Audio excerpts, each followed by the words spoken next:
Johnson's Kids Body Wash. Please stand by for this ABS-CBN News Update.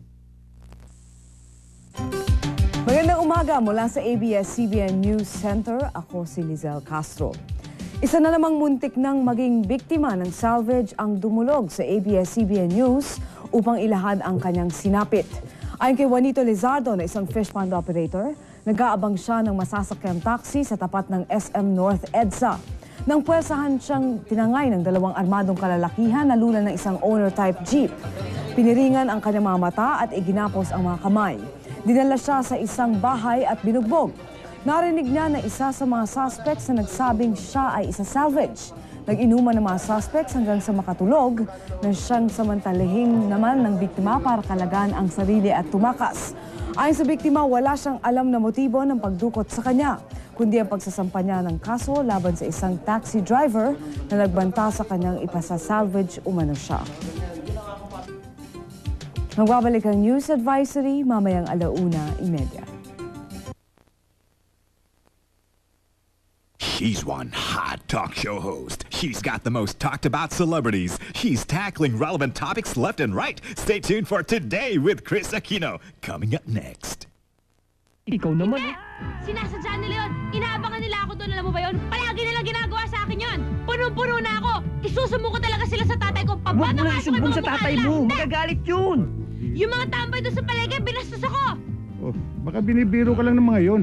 Tay, hindi. May binibiro mo naman kinain nila lahat ng paninda ko, tapos sisingilin ko sila. Dinagukan ba naman ako? Dinagukan ka? Dinagukan ako! Ayan o tayo, nagkaroon ko lang bukol ng sakit-sakitan saan. Nasaan sila? Andon! Sige! Kaya mo yan, tay! Yan! Yan! Sige!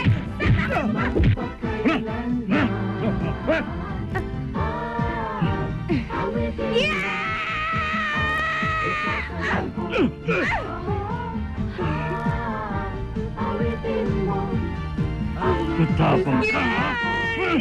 Isusumbong kita sa tatay ko!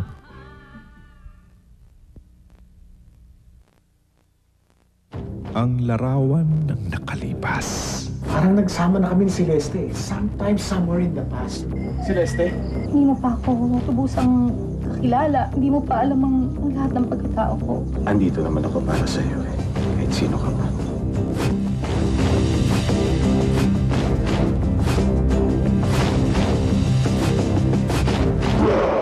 Katokad.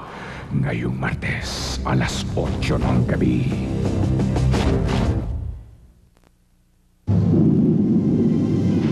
This is ABS-CBN.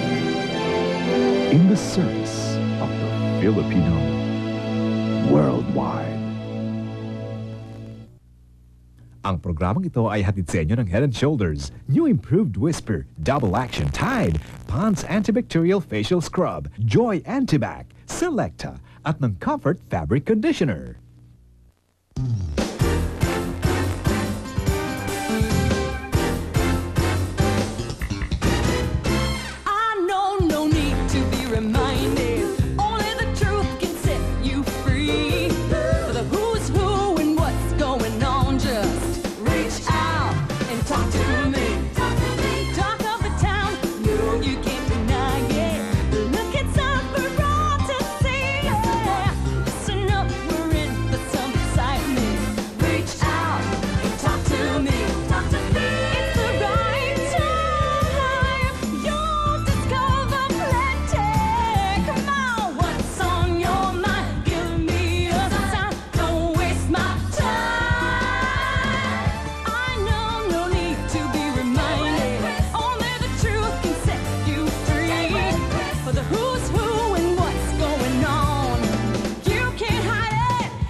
medyo tumigil na ang ulan. Second day of school for most of the students out there. So the moms, siguro medyo nakahinga na kayong lahat. Pero syempre ngayon ang poproblemahin yung pang-allowance, yung mga field trip, di ba? Yun ang mga miscellaneous expenses, ika nga. Pero ako, di ko pa problema dahil nga nursery pa lang ang anak ko. Happy birthday muna tayo kay Gigi Vertedazo, Trining Surya, June Nasilia, Marian, and Nino Villanueva. Yung atin hong Artist of the Week, nakatrabaho ko siya for 1 year sa kabilang istasyon. Well, he made the great choice. He's gonna be with us. Panoorin po natin to. Mirror, mirror on the wall, who's the finest of them all? Boy Abunda, daytime's king of talk. Artist of the Week, June 11, Friday, 11 a.m.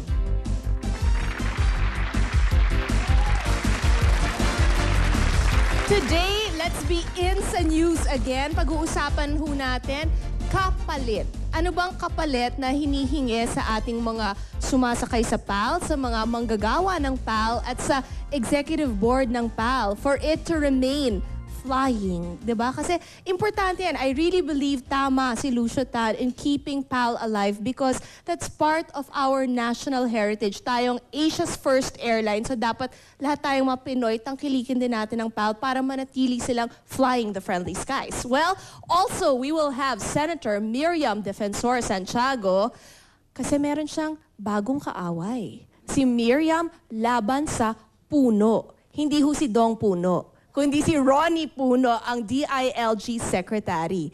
And also, she also did something great kasi si Senator Santiago, ang parang meron siyang inintroduce na this past summer, a lot of hindi high school, college students were able to take an internship sa Senado. 40 sila, and we'll get to talk to some of them later on. Sa atin naman yung series ka, sa ating Buklat Aklat. Well, last week we did Kumon Math. This week, let's talk about speed reading. I'm gonna go here right now.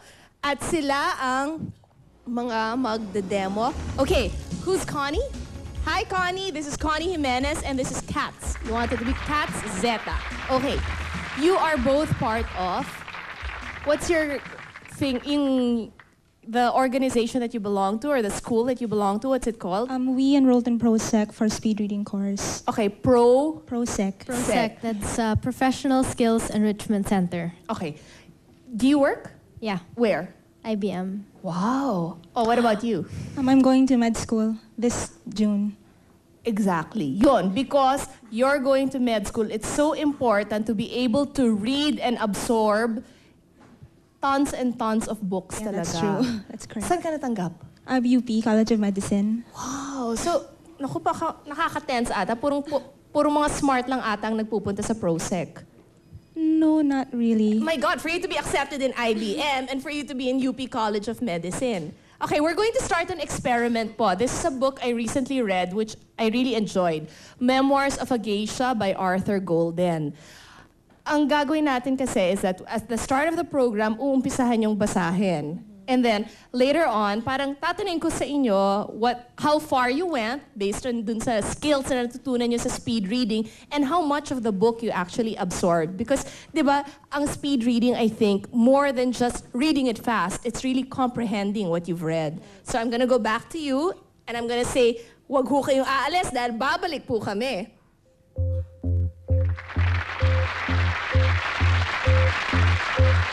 Philippine Airlines, tuloy ang paglipad sa himpapawid. Ang mga hinihing kapalit sa empleyado sa pagbabalik ng Today with Chris Aquino.